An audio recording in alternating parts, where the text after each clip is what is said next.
据港慈济基金会再次举办废旧物品回收环保活动，号召社会大众共同关爱环境，同时支持慈善公益事业，传递环保与人文关怀的理念。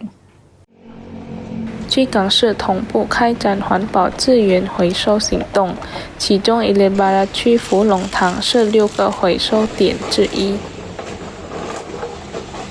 据港慈济伊列巴环保回收点负责人达曼表示，这项活动每月定期举办，旨在鼓励民众将仍具回收价值的废旧物品分类处理，提高资源再利用意识。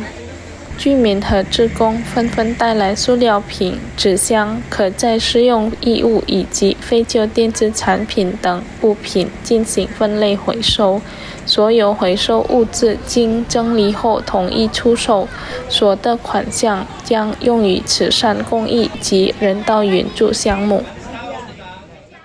Nanti kita akan jual dan uang yang terkumpul nanti kita gunakan lagi untuk kegiatan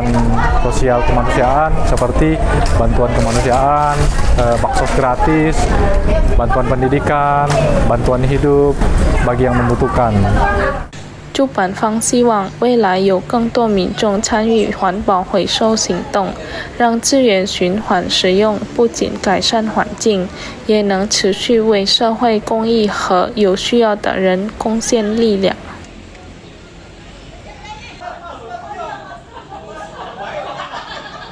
Muhammad Aidil Pal TV。